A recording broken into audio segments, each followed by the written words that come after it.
Welcome back to my channel. हम linear differential equation with constant coefficient पढ़ रहे हैं और अभी तक हमने होमोजीनियस वाला केस देखा जिसके अंदर आपके पास F D Y is equal to 0 होता था। ठीक है, अब इस वीडियो में हमें linear differential equation with constant coefficient non homogeneous पढ़ना है। तो नॉन होमोजीनियस में क्या होगा, यहां पर एक फंक्शन ऑफ एक्स होगा which is not equal to 0। तो इसका सोल्यूशन कैसे निकालना है हमें ये देखना है। तो देखो ये चीज़ तो सेम ही रहेगी। एफ डी वाई का मतलब क्या होता है, ये तो मतलब पिछले जो हमने वीडियोस में किया है, अगर आपने वो नहीं देखी तो सबसे पहले वो देखो कि उसमें आपको पता चल जाएगा कि इसको होमोजीनियस क्या होती है, नॉन होमोजीनियस क्या होती है, ये फॉर्म क्या होती है। बट मैं एक रिकैप कर लेता हूँ कि एफ डी वाई का मतलब क्या है। F D means D N means N derivative, D two means second derivative, D capital D means first derivative. ठीक है, डी की पावर जो भी होगी वो उसका डेरिवेटिव होगा और ये एक लीनियर डिफरेंशियल इक्वेशन है। ठीक है, कांस्टेंट कोफिशिएंट है, कांस्टेंट सारे के सारे कोफिशिएंट है और यहाँ पे फंक्शन ऑफ एक्स है which is not equal to 0। जो अभी तक हमने केस किया था उसके अंदर क्या होता था कि यहां पर 0 होता था, F D Y equal to 0 होता था। फिर हम उसकी ऑक्सिलरी इक्वेशन लिखते थे, ऑक्सिलरी इक्वेशन के रूट्स निकालते थे, फिर रूट्स को देखकर उसका सोल्यूशन लिखते थे। बट अब क्या होगा यहाँ पे यहाँ पे एक फंक्शन ऑफ एक्स होगा which is not equal to 0। तो इस टाइप की इक्वेशन को हमें कैसे सोल्व करना है हमें वो देखना है। तो देखो बहुत सिंपल है ऐसी इक्वेशन सोल्व करने के लिए जिसको हम नॉन होमोजीनियस बोलते हैं। 2 स्टेप में होगी। तो पहला स्टेप क्या है, step one is find complementary function. Find complementary function, हमें इसका सबसे पहले कॉम्प्लीमेंट्री फंक्शन फाइंड करना है। कॉम्प्लीमेंट्री फंक्शन को CF से भी डिनोट करते हैं या फिर YC से भी डिनोट करते हैं। YC means complementary function of Y। ठीक है, जो इसका कॉम्प्लीमेंट्री फंक्शन होगा। तो सबसे पहले क्वेश्चन ये आता है कि कॉम्प्लीमेंट्री फंक्शन होता क्या है। तो देखो जो भी हमारे पे इक्वेशन दी जाएगी ना नॉन होमोजीनियस, ठीक है, उसके कोरस्पॉन्डिंग एक होमोजीनियस इक्वेशन लिखो। ठीक है, तो F D Y is equal to 0 मतलब क्या करना है, इस x को हटा के 0 कर दो और F D Y equal to 0। इसके कोरस्पॉन्डिंग ये चीज क्या होगी, corresponding homogeneous equation. Homogeneous equation जो भी इक्वेशन दी जाएगी यहाँ पे, मतलब कोई भी फंक्शन ऑफ x होगा, आपको क्या करना है, इसके कोरस्पॉन्डिंग होमोजीनियस इक्वेशन लिख दो, इसको ऐसे रहने दो, यहाँ पे 0 कर दो। अब इसका सोल्यूशन निकालो। अब ये तो होमोजीनियस हो गए, होमोजीनियस का सोल्यूशन निकाला तो हमने सीखा था कि कैसे निकालते हैं। तो फाइंड सॉल्यूशन ऑफ अबव, इसका सॉल्यूशन निकालो। अब जो इसका सॉल्यूशन होगा ना वो इस मेन वाली इक्वेशन का हम कॉम्प्लीमेंट्री फंक्शन बोलेंगे। ठीक है, मतलब आपके पास एक नॉन होमोजीनियस इक्वेशन है, उसके कोरस्पॉन्डिंग आपने एक होमोजीनियस इक्वेशन लिखी, मतलब कि इसको 0 मान लिया, इसको तो सोल्व करना आपको आता है। फिर इसका सॉल्यूशन निकाला, जो इस इक्वेशन का सॉल्यूशन होगा वो इस मेन इक्वेशन का कॉम्प्लीमेंट्री फंक्शन होगा। तो यहां क्या लिखना है, CF क्या होगा आपका, CF मतलब complementary function of Y is equal to solution of F D Y is equal to 0। ठीक है, तो फर्स्ट स्टेप में तो हमें कॉम्प्लीमेंट्री फंक्शन निकालना है, वो निकालना बहुत इजी है, सीख लिया हमने। अब स्टेप 2 पे आ जाओ। Step 2 find particular integral. Particular integral को हम PI से भी नोट करते हैं। PI मीन्स पर्टिकुलर इंटीग्रल या फिर YP से भी। YP means particular integral of Y। अब ये क्या होता है, तो देखो आपके पास F D Y is equal to X दिया हुआ है, यहां से y की वैल्यू निकाल सकते हैं। y कितना होगा, x अपॉन एफ डी, तो वो कर दो, उसको हम YP से डिनोट करते हैं। मतलब पर्टिकुलर इंटीग्रल क्या होगा आपका, capital XX upon F D.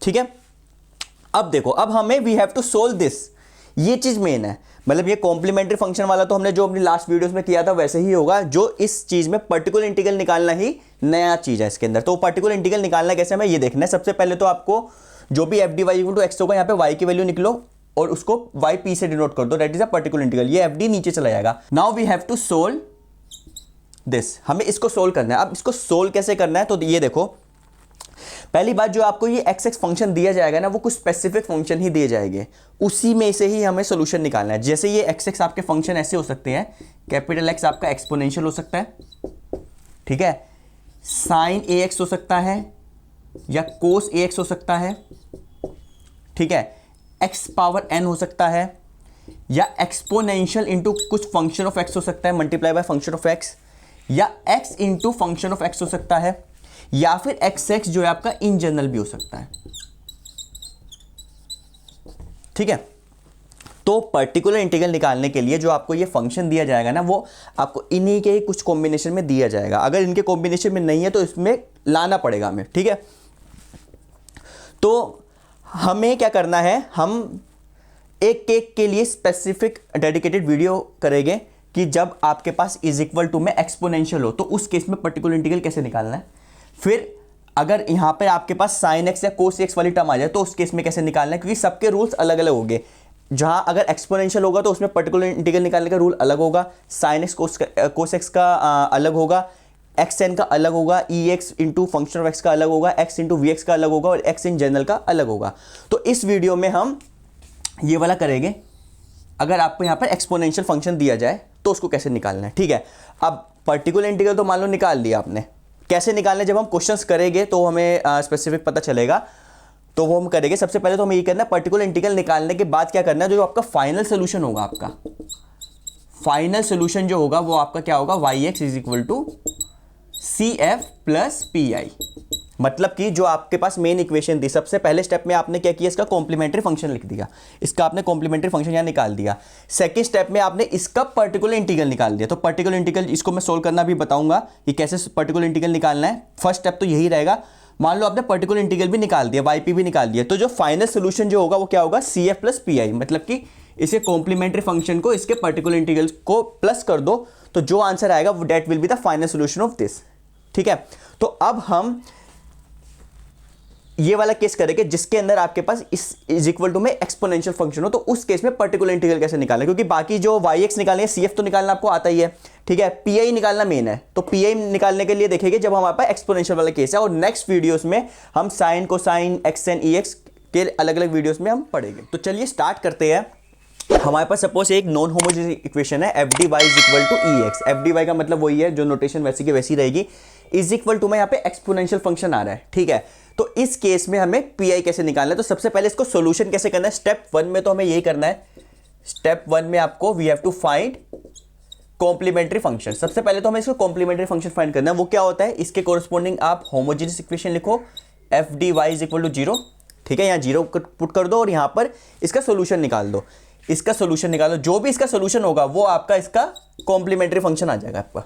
ठीक है, स्टेप टू में आपको क्या करना है, step two find particular integral, मतलब वाई पी निकालना है। अब देखो, पर्टिकुलर इंटीग्रल निकालने के लिए पहला स्टेप तो सेम ही रहेगा। यहाँ पे वाई की वैल्यू निकाल दो। वाई पी कितना होगा आपका, Y P is equal to E A X upon F D. ठीक है, अब देखो इसको हमें सोल्व करना है। इसको सोल्व कैसे करना है, आपको क्या करना है, सिंपल है, इज इक्वल टू ये जो ई ए है ना, एक्स का जो कोफिशिएंट है, उस ए को डी की जगह डाल दो, मतलब डी को ए पुट करो। और अगर नीचे वाला जीरो नहीं आ रहा तो इसको पुट करने के बाद जो आंसर आएगा वही आपका पर्टिकुलर इंटीग्रल होगा। मतलब कि इसका पर्टिकुलर इंटीग्रल क्या होगा, ई A X upon F A. क्या किया मैंने, इस ए को जो एक्स का कोफिशिएंट था उसको मैंने डी की जगह पे पुट कर दिया। फिर एफ डी जो होगा आपको गिवन होगा उसमें क्वेश्चन में। ठीक है, बट प्रोवाइडेड एफ ए आपका जीरो नहीं होना चाहिए। अगर नीचे ए को नीचे ये एफ ए आपका जीरो आ रहा है तो ये डिफाइंड होगा नहीं ना। तो अगर ए को यहाँ पे डालोगे और एफ ए जीरो नहीं आ रहा तो ये आपका पर्टिकुलर इंटीग्रल बन जाएगा। ठीक है, बट ऐसा भी तो हो सकता है ना कि मैं इस ए को डी की जगह पुट करूं और नीचे जीरो आ जाए, मतलब एफ ए आपका जीरो आ जाए। तो क्या करना है, उस केस में आपको क्या करना है, यहाँ से अपने आप से एक्स लगाओ, ई ए एक्स को ऐसे लिख लो, अपॉन में एफ डैश ए कर दो। बट प्रोवाइडेड एफ डैश ए अब जीरो नहीं होना चाहिए, क्योंकि एफ डैश ए अगर जीरो हो जाएगा तो क्या हो जाएगा, यहाँ पे ये डिफाइन नहीं होगा। ठीक है, क्या किया, अगर मान लो एफ ए जीरो नहीं हो रहा तो क्या करना है, यहाँ पे एफ ए जीरो नहीं हो रहा तो यही पर्टिकुलर इंटीग्रल बन जाएगा। अगर एफ ए जीरो हो रहा है तो यहाँ पर एक्स अपने आप से लगा दो और नीचे को डेरिवेटिव कर दो। सपोज ऐसा भी तो हो सकता है कि मैं एफ डैश ए जीरो आ जाए, तो क्या करना है, अगर एफ डैश ए भी जीरो आ जाए तो आपको अब एक पैटर्न दिखेगा। तो यहाँ पर एक्स की पावर एक और बढ़ा दो, x square E A X upon यहाँ पे डबल डेरिवेटिव कर दो, F double dash A, provided F double dash A zero नहीं होना चाहिए। अगर मान लो एफ डबल डैश ए भी जीरो आ रहा है तो अब आपको एक पैटर्न दिखेगा। क्या होगा, अगर मान लो एफ डबल डैश ए भी जीरो आ रहा है तो एक्स की पावर एक और बढ़ा दो, X cube E A X upon F, यहाँ पे ट्रिपल डैश ए आ जाएगा, provided F triple dash A is not equal to zero. ठीक है, और सपोज कि एफ ट्रिपल डैश ए भी जीरो हो गया तो क्या करना, मतलब एक आपको यहाँ पर पैटर्न मिल रहा है कि अगर मान लो एफ डबल ट्रिपल डैश ए भी जीरो आ रहा है तो यहाँ पर एक्स की पावर एक और बढ़ा दो, क्या बन जाएगा यहाँ पे X four E A X upon F का fourth derivative at A, where F का जो फोर्थ डेरिवेटिव होगा आपका which is not equal to zero. तो ऐसे इसको हम करते रहेंगे प्रोसीड। ठीक है, तो अब हम सीधा इसके प्रैक्टिकल क्वेश्चन करते हैं, क्योंकि जब हम प्रैक्टिकल क्वेश्चन करेंगे तो ही हमें पूरा क्लियर होगा कि इसको करना कैसे है। ठीक है, और जब वाई पी निकालने के बाद क्या होगा, आपने यहाँ से वाई सी निकाल लिया, कॉम्प्लीमेंट्री फंक्शन निकाल लिया, पर्टिकुलर इंटीग्रल निकाल दिया, तो जो फाइनल सोल्यूशन बनेगा ना इस इक्वेशन का, वो क्या बनेगा, Y S equal to complementary function plus particular integral, इन दोनों को ऐड कर दो, you will get the solution. Now we try the practical questions. So first question है हमारे पास D square minus 3d plus 2y is equal to e3x। अब देखो ये एक नॉन होमोजेनियस इक्वेशन है, क्यों, क्योंकि यहाँ पर इज इक्वल टू में एक फंक्शन ऑफ x है, कोई फंक्शन है, जीरो नहीं है यहाँ पे, ठीक है, लीनियर तो ये है ही, और यहाँ पर एक्सपोनेंशियल फंक्शन है, तो एक्सपोनेंशियल के फंक्शन का फॉर्म तो हमने देखा ही हुआ है। तो सबसे पहले इसका सोल्यूशन निकालने के लिए हमें क्या करना है, we have to find the complementary function. तो स्टेप 1 क्या होगा आपका, स्टेप 1 फाइंड कॉम्प्लीमेंट्री फंक्शन, मतलब कि मुझे वाई सी फाइंड करना है। तो वाई सी क्या होता है, इसके कोरस्पॉन्डिंग होमोजेनियस इक्वेशन लिखूंगा। सबसे पहले क्या होगी आपकी homogeneous equation, D square minus 3d plus 2y is equal to 0, ठीक है। जो भी इक्वेशन है उसमें आरएसएस वाले पार्ट को 0 मान लो, और जो ये बनेगी इसके कोरस्पॉन्डिंग होमोजेनियस इक्वेशन बच जाएगी। अब क्या करना है, we have to solve this, जो इसका सोल्यूशन होगा वो इसका कॉम्प्लीमेंट्री फंक्शन बच जाएगा। तो इसको सोल्व करना तो हमें आता है, इसको सोल्व करना कैसे करना है कि हमें इसकी ऑक्सिलरी इक्वेशन लिखनी है पहले, उसके रूट्स निकालने हैं। इसकी जो ऑक्सिलरी इक्वेशन होगी वो क्या होगी, यहाँ पे ये y को हटा दो, d की जगह इनपुट कर दो, m square minus 3m plus 2 is equal to 0। This implies now we have to find the roots. तो रूट्स क्या होंगे इसके, इसको फैक्टर करते हैं, m square minus 2m minus m plus 2 is equal to 0। This implies यहाँ से m common लेते हैं तो क्या होगा, m minus 2 minus 1, m minus 2 is equal to 0। तो this implies m minus 2 m minus 1 is equal to 0। तो this implies m is equal to 2 and 1। तो जो रूट्स आए वो आपके रियल और डिस्टिंक्ट आए, तो रियल और डिस्टिंक्ट वाला जो ट्रीटमेंट होगा वो यहाँ लगा देंगे।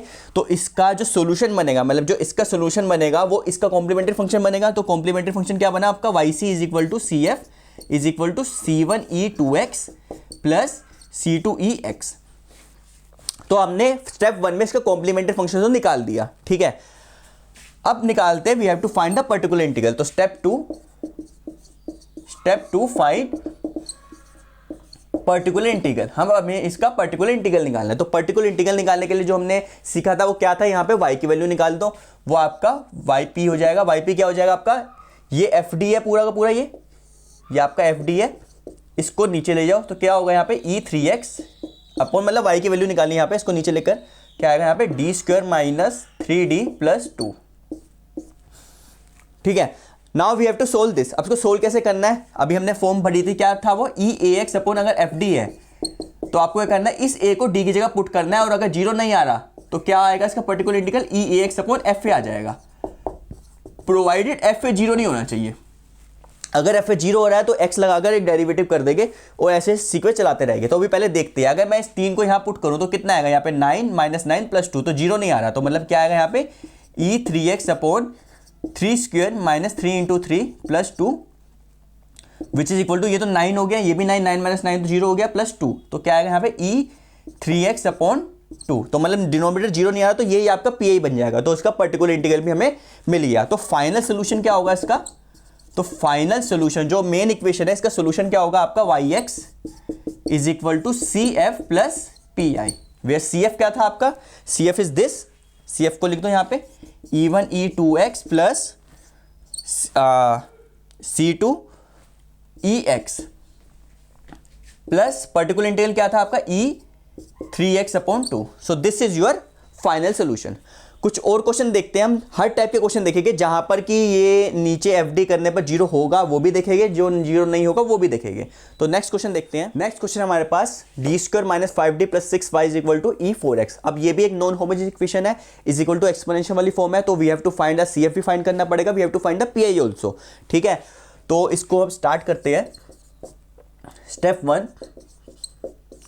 Find complementary function. सबसे पहले पॉइंट में हम क्या करेंगे, इसका कॉम्प्लीमेंट्री फंक्शन फाइंड करेंगे। तो उसके लिए इसके कोरिस्पोंडिंग होमोजेनियस इक्वेशन लिखेंगे, वो क्या बनेगी आपकी D square minus 5d plus 6y is equal to 0। तो ये तो उसके कोरिस्पोंडिंग होमोजेनियस इक्वेशन बन गई। अब इसका सोल्यूशन निकालना है, तो सोल्यूशन निकालने के लिए क्या करेंगे, इसका ऑक्सिलरी इक्वेशन लिखेंगे, ऑक्सिलरी इक्वेशन। तो इसका ऑक्सिलरी इक्वेशन क्या होगी, यहाँ पे y को हटा दें, d की जगह पुट कर दें, F square minus 5f plus 6 is equal to 0।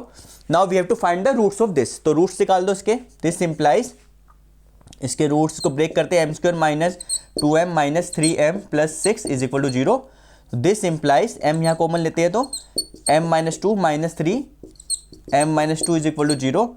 This implies m minus 2 m minus 3 is equal to 0। This implies m is equal to 2 and 3। तो रूट्स जो आपके आए हैं वो रियल और डिस्टिंक्ट आए, तो roots are real and distinct. तो उसका जो सोल्यूशन लिखेगा तो क्या होगा, जो इसका सोल्यूशन होगा वो मेन इक्वेशन का कॉम्प्लीमेंट्री फंक्शन होगा। तो वाई सी जो आपका बनेगा, मतलब सी एफ जो बनेगा वो क्या बनेगा आपका c1e2x प्लस c2e3x। ठीक है, तो ये तो आपको इसका कॉम्प्लीमेंट्री फंक्शन मिल गया। अब स्टेप 2 में क्या करना है, we have to find the particular integral. तो पर्टिकुलर इंटीग्रल फाइंड करते हैं। Step 2 find particular integral PI। तो वो कैसे फाइंड करना है, यहाँ पे y की वैल्यू निकाल दो। y p क्या होगा, particular integral is equal to ये ex। अब ये पूरा का पूरा fd है, यहाँ से लेकर यहाँ तक, दिस इज योर fd। इस fd को नीचे ले जाओ तो क्या आएगा यहाँ पे e4x upon D square minus 5d plus 6। Now we have to solve this. Solve वैसे ही करना है, क्या करना है, यहाँ पे a कितना है 4 है, तो 4 को यहाँ नीचे पुट करूंगा, d की जगह पे 4 पुट करूंगा। अगर 0 नहीं आ रहा तो वही आपका PI बन जाएगा।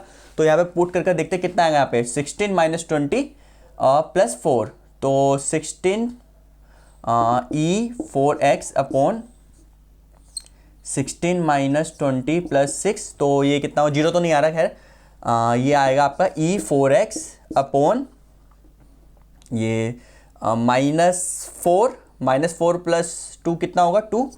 तो yp आपका ये आ गया, मतलब कि पर्टिकुलर इंटीग्रल आपका ये आ गया। तो उसका फाइनल सोल्यूशन क्या होगा, final solution will be yx equal to cf plus PI। मतलब कि cf कितना है आपका, cf आपका ये है और PI आपका ये है। तो this is your final solution. कुछ और क्वेश्चन देखते हैं। So now we have 2d plus 1 square y is equal to 4e minus x by 2। ठीक है, तो उसका भी सबसे पहले हम क्या करेंगे, CF देन PI। तो स्टेप 1 करते हैं यहाँ पे solution. Step 1 find complementary function. इसका हम पहले कॉम्प्लीमेंट्री फंक्शन फाइंड करते हैं। तो वो क्या होगा, यहाँ पे इसके कोरस्पोंडिंग होमोजेनियस इक्वेशन लिखेंगे तो क्या बनेगी 2d plus 1 square y is equal to 0। ठीक है, now we have to write the auxiliary equation. तो इसकी ऑक्सिलरी इक्वेशन क्या होगी, auxiliary equation will be 2m plus 1 square is equal to 0। Now we have to find the root of this. अब root कैसे निकलेंगे, m ये square में है तो m इज इक्वल टू -1/2 -1/2। तो दिस इंप्लाइज, इसको हम ऐसे लिख सकते हैं ना, 2m plus 1 into 2m plus 1 is equal to 0। This implies, इसको 0 पुट करेंगे तो m कितना आएगा -1/2, इसको 0 पुट करेंगे m कितना आएगा -1/2। तो रूट जो आ रहे हैं आपके रिपीटेड आ रहे हैं। ठीक है, roots are repeated and real और रिपीटेड रूट्स आ रहे हैं। तो इसका ट्रीटमेंट हमने कैसे करना है, तो उसके लिए मैंने वीडियोस बनाई हुई है। जब आपके रूट्स आपके रियल और डिस्टिंक्ट आ जाए, रिपीटेड रूट्स आ जाए या कॉम्प्लेक्स रूट्स आ जाए, तो उसमें हमें कैसे कैसे हमें सॉल्यूशन लिखना है। तो उसके अगर आपने नहीं देखा तो वो मैंने आई बटन में डाली हुई है वीडियोस, वो आप सारी देख सकते हो। ठीक है, तो इस केस में अब इसका सोल्यूशन क्या होगा, जो इसका सोल्यूशन होगा वो मेन वाली का कॉम्प्लीमेंट्री फंक्शन होगा। तो जो CF क्या बनेगा आपका C1 plus x C2 e minus x by 2। So this is your complementary function. तो हमने इसका कॉम्प्लीमेंट्री फंक्शन तो हमने लिख दिया। अब स्टेप 2 में क्या करना है, we have to find the particular integral. क्योंकि ये नॉन होमोजीनियस है तो उसके अंदर आपको CF और PI दोनों निकालने होते हैं। जब उसको ऐड करोगे तो फाइनल सोल्यूशन आता है। Step 2 find particular integral. अब हमें पर्टिकुलर इंटीग्रल निकालना है। तो पर्टिकुलर इंटीग्रल ऐसे निकालना है, यहाँ पे y की वैल्यू निकाल दो। यहाँ पे yp कितना आएगा, यहाँ पे yp is equal to 4e minus x by 2 divided by ये पूरा यहाँ पे fd है, दिस इज योर fd। इसको आप नीचे रख दो तो कितना आएगा यहाँ पे 2d प्लस 1 स्क्वायर। ठीक है, अब हमें इसको सोल्व करना है। तो सोल्व करने का तरीका तो यही है। यहाँ पे व्हाट इज a आपका -1/2 है, तो a को हमें d की जगह पुट करना है और नीचे 0 नहीं आना चाहिए। अगर नीचे 0 आ रहा है तो हमें नेक्स्ट स्टेप पे जाना पड़ेगा।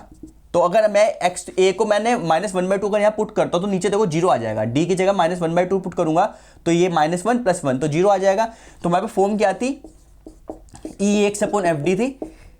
क्या था, अगर a को नीचे पुट करने पर 0 नहीं आ रहा, अगर मान लो f पे 0 नहीं आ रहा तो क्या होगा इसका particular integral e(x upon f ये होता है। बट अगर a को पुट करने पर नीचे वाला 0 आ जाए, जैसे इस वाले केस में हो रहा है, तो हम क्या करते हैं यहाँ पे x लगाते हैं अपने आप, फिर e(x upon f dash a करते हैं, मतलब कि d के रिस्पेक्ट पे डेरिवेटिव करते हैं, फिर उस पर a डाल देते हैं, प्रोवाइडेड f डैश a 0 नहीं आना चाहिए। ठीक है। अगर मान लो एफ डैश ए जीरो आ रहा है तो क्या करेंगे, एक्स की पावर एक और बढ़ा देंगे, E A X upon F double dash A कर देंगे, provided F double dash A zero नहीं होना चाहिए। तो इस तरह से करते चले जाएंगे। अब देखो यहां पे तो ए माइनस वन बाई टू है, तो minus one by two put करने पर ये नीचे जीरो आ रहा है, ठीक है। तो हम क्या करेंगे, फोर तो कुछ कहेगा नहीं, फोर तो कॉन्स्टेंट है, भारी रहेगा यहाँ पे अपने आप से एक्स लगा देंगे, E minus X by two upon इसका डेरिवेटिव कर दो डी के रिस्पेक्ट में। क्या डेरिवेटिव आएगा यहाँ पे, two D plus one, 2 into two D plus one into two, sorry यहाँ पे चेन रूल लगेगा तो ये आ जाएगा, ठीक है। तो उसको सोल्व कर दो, क्या आएगा यहाँ पे, ये 4 से 4 कटेगा तो क्या आएगा, E X minus by two upon ये 2 4 कटा और कितना है यहाँ पे 2d प्लस वन। अब देखो ए कितना है आपका, माइनस वन बाई टू है। अगर मैं यहाँ पे minus one by two put करूंगा तो फिर दोबारा जीरो आ रहा है, तो हम क्या करेंगे, यहाँ पर फिर दोबारा जीरो आ रहा है तो एक्स की पावर एक और बढ़ा दो, यहाँ पे x square E minus X by two upon यहाँ पे डी के स्पेस से डिफरेंशिएट कर दो, तो डी के स्पेस से डिफरेंशिएट करने पर क्या आएगा, यहाँ पे 2 आएगा। अब देखो अब तो नीचे एफ डी वाली टर्म में डी है ही नहीं, तो अगर मैं A minus one by two put भी कर दूं तो डी है ही नहीं, तो वो तो 2 ही रहेगा यहाँ पे। तो इसका मतलब ये क्या हुआ कि नीचे वाला जीरो नहीं आ रहा, तो this is your particular integral. तो आपको जो पर्टिकुलर इंटीग्रल क्या बना आपका दिस, तो आपका जो फाइनल सोल्यूशन बनेगा यहाँ पे, जो फाइनल सोल्यूशन बनेगा Y X is equal to क्या बनेगा, complementary function plus particular integral. Where जो कॉम्प्लीमेंट्री फंक्शन तो आपने जो निकाला था वो ये है, पर्टिकुलर इंटीग्रल आपने जो निकाला वो ये है। सिंपल है, इसके बाहर कुछ भी नहीं है। इसमें क्या हो रहा था, नीचे जीरो आ रहा था तो हमने क्या किया, नीचे जीरो आ रहा था यहाँ पे अपने आप से एक्स लगा दिया, इसको डी के स्पेस डिफरेंशिएट कर दिया, सिंप्लीफाई किया तो ये आया। अभी ए माइनस वन बाई टू था, अभी भी नीचे जाकर जीरो आ रहा था, तो हमने क्या किया, एक्स की पावर एक और बढ़ा दी, नीचे को डी के स्पेस डिफरेंशिएट कर दिया। अगर मान लो नीचे डी वाली टर्म रहती और नीचे भी जीरो आ रहा होता तो हम एक स्टेप में और कर देते हैं। यहाँ पे कुछ और क्वेश्चन देखते हैं। सो नेक्स्ट क्वेश्चन हमारे पास D square minus two D plus one Y is equal to this, ठीक है। अब देखो ये प्रॉपर EX की फॉर्म में तो नहीं है, बट इसको EX की फॉर्म में इसको ब्रेक कर लाया जा सकता है। तो सबसे पहला स्टेप क्या है, हमें we have to find the complementary function. तो उसका कॉम्प्लीमेंट्री फंक्शन फाइंड करते हैं। Step 1 find complementary function. तो कॉम्प्लीमेंट्री फंक्शन क्या होगा, इसके कोरस्पॉन्डिंग होमोजेनियस इक्वेशन लिखेंगे, D square minus two D plus one Y is equal to zero, ठीक है। अब इसको we have to find the auxiliary equation. Auxiliary equation क्या होगी इसकी, M square minus two A plus one is equal to zero. अब we have to find the roots. अब ये क्या फॉर्मूला बन रहा है, तो फॉर्मूला ही बन रहा है यहाँ पे M minus one square is equal to zero, ठीक है। ये मतलब ए माइनस बी का A square plus B square minus two A B, ठीक है। यहाँ से रूट्स निकाल लो। रूट्स क्या आएंगे, M is equal to one and one, दो रिपीटेड रूट्स आ रहे हैं, विच इज जो आपके रिपीटेड रूट्स आ रहे हैं। आप क्या होगा, इसका हमें सॉल्यूशन लिखना है। इसका सॉल्यूशन क्या होगा, जो इसका सॉल्यूशन होगा वो मेन का कॉम्प्लीमेंट्री फंक्शन बन जाएगा। तो y से क्या बनेगा आपका c1 plus X c2 ex। So this is your complementary function. तो हमने इसका निकाल दिया। Now we have to find the particular integral. तो पर्टिकुलर इंटीग्रल देखते हैं। Step 2 find particular integral. तो पर्टिकुलर इंटीग्रल के लिए y की वैल्यू निकालो। यहाँ पे y पे कितना आएगा, यहाँ पे 1 plus E minus X square upon D square minus two D plus one, ठीक है। मतलब इस y की वैल्यू निकालनी है, सेफ्टी को नीचे ले जाएगी। आप देखो यहाँ पे तो हमें जो फॉर्म पता है वो तो ई एक्स अपॉन एफ डी की फॉर्म पता है। हमें तो ये पता है ई एक्स अपॉन एफ डी हो। अगर वो उस फॉर्म में नहीं है तो उस फॉर्म में लाना पड़ेगा। तो यहाँ पे इसको हम ओपन कर सकते हैं। तो क्या बनेगा यहाँ पे A square plus A plus B का होल स्क्वायर का फॉर्मूला लगा दो, A square plus B square plus two into A into B, ठीक है। अपॉन में ये तो ऐसे ही रहेगा। इसको भी हम ऐसे लिख सकते हैं, ये A minus B D minus one square लिख सकते हैं, बात सेम ही है। चाहे तो ऐसे लिख दो, क्योंकि डी माइनस वन स्क्वायर क्या होगा, A square plus B square minus two into A into B, यही आ जाएगा यहाँ पे, ठीक है। अब क्या करना है, अब हम इसको अलग अलग कर लेते हैं। इसको अलग इसको अलग इसको अलग कर दो, फिर फॉर्मूला लगा सकते हैं। देखो या one upon D minus one लिखे हुए हैं, वन की जगह में मैं ई जीरो एक्स लिख सकता हूँ, D minus one square. E zero x क्यों लिखा, ताकि मैं इस वाली फॉर्म में ला सकूं, जो भी कांस्टेंट है, क्योंकि ई जीरो एक्स का मतलब वन ही होता है यहाँ पे। प्लस इसको भी अलग कर दो, E minus two X upon D minus one square plus two E minus X upon D minus one square. Clear है।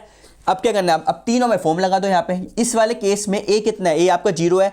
इस ए को बे को डी की जगह पुट करना, नीचे जीरो नहीं आना चाहिए। जब इस जीरो को मैं यहाँ पुट करूंगा तो माइनस वन स्क्वायर आएगा, तो जीरो नहीं आ रहा, तो पी आई क्या बना इसका, E zero x upon one.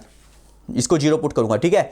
यहाँ पे मैं -2 पुट करूँगा तो कितना आएगा, यहाँ पे -3² आ जाएगा, तो भी 0 नहीं आ रहा, तो पी आई निकल सकता है यहाँ पे डायरेक्टली, प्लस ई -2x अपॉन -2 -1² प्लस 2। यहाँ पर एक कितना है, -1 है, -1 पुट करूँगा तो -2 आएगा, तो भी 0 नहीं आ रहा, तो पी आई कितना आ जाएगा, ई -x अपॉन -1 -1²।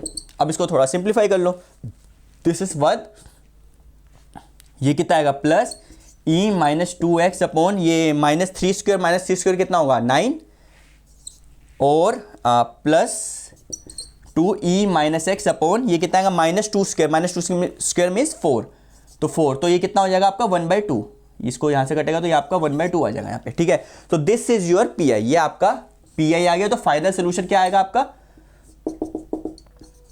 जो फाइनल सोल्यूशन आया आपका yx is equal to yc plus yp, where yc कितना है, दिस इज योर yc, और yp कितना है आपका, दिस इज योर yp।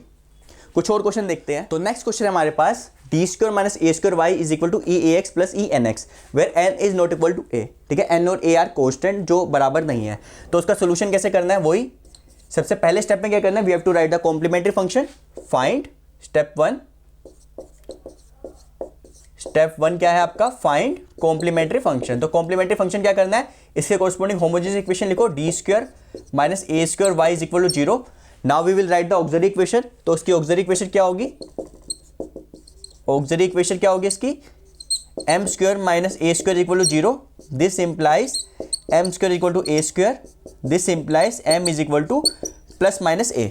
तो roots are real and distinct, तो उसका जो कॉम्प्लीमेंट्री फंक्शन क्या बनेगा इसका, yc, cf क्या बना आपका, c1e ax plus c2e minus ax। तो इसका कॉम्प्लीमेंट्री फंक्शन तो आपने ये लिख दिया। नाउ स्टेप 2 में क्या करना है इसका, we have to find the particular integral. Step 2 क्या है, फाइंड पर्टिकुलर इंटीग्रल। अब इसका पर्टिकुलर इंटीग्रल निकालना है, तो उसके लिए y की वैल्यू निकालनी पड़ेगी। y पे क्या होगा आपका, e ax plus e nx upon fd। fd कितना है यहाँ पे, this is your fd, d² minus a²। अब क्या करना है, इसको अलग अलग कर लो और फॉर्म लगा दो यहाँ पे। तो क्या आ गया यहाँ पे, e ax upon d² minus a² plus e nx upon d² minus a²। अब देखो अब क्या करना है, फॉर्म लगानी है यहाँ पे, a को अगर मैं d की जगह पुट करूँ तो क्या आएगा, a² minus a² which is equal to 0। तो यहाँ पर क्या होगा, नेक्स्ट फॉर्म पे जाना पड़ेगा। नेक्स्ट फॉर्म में क्या करना होगा, यहाँ पे इधर x लगाना है अपने आप से, e ax, और यहाँ पर इसको d के स्पेस पे डिफरेंशिएट कर देना है 2d प्लस, अब यहाँ पर क्या है, यहाँ पर a आपका n है, तो d की जगह n पुट करूंगा तो क्या आएगा मेरा, n² माइनस a² आएगा। अब n² माइनस a² गिवन क्या है, n a के बराबर नहीं है, तो n² a² के बराबर नहीं होगा, तो नीचे 0 नहीं आएगा, तो उसका पी आई तो डायरेक्टली निकल जाएगा e nx upon n² minus a², ठीक है।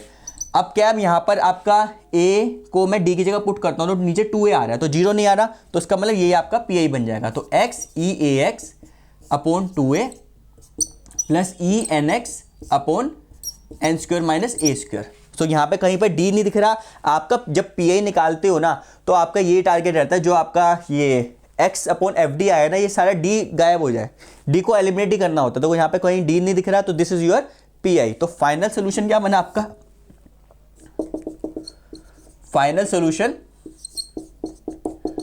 yc plus yp, where complementary function कितना है आपका, this is your complementary function, और पर्टिकुलर इंटीग्रल आपका ये है। तो आई होप कि आपको पर्टिकुलर इंटीग्रल कैसे निकालना है जब आपको एक्सपोनेंशियल दिया हो, मतलब कि जब आपके पास F D Y is equal to E A X form दी हो, तो उस केस में पर्टिकुलर इंटीग्रल कैसे निकालना है। कॉम्प्लीमेंट्री फंक्शन निकाला तो हमने सीख ही लिया था, और जब कॉम्प्लीमेंट्री फंक्शन पर्टिकुलर इंटीग्रल को जब ऐड कर देते हैं तो जो आता है वो हमारा फाइनल सोल्यूशन आता है। नेक्स्ट वीडियो में हम ये देखेंगे जब आपका इज इक्वल टू में एक्सपोनेंशियल की फॉर्म ना हो, अगर साइन ए एक्स दिया हो तो कैसे करना है, साइन ए एक्स दिया हो या कोस ए एक्स दिया हो तो उस केस में पर्टिकुलर इंटीग्रल कैसे करना है। एज ए हर एक फंक्शन के लिए हम डेडिकेटेड वीडियो बनाएंगे, जिसके अंदर इसके नेक्स्ट वीडियो में हमारे पास ये होगा कि जब हमारे पास is equal to X N दिया हो तो हमें कैसे सोल्व करना है, ठीक है। तो keep learning, if you have any doubt you can comment, and thank you very much.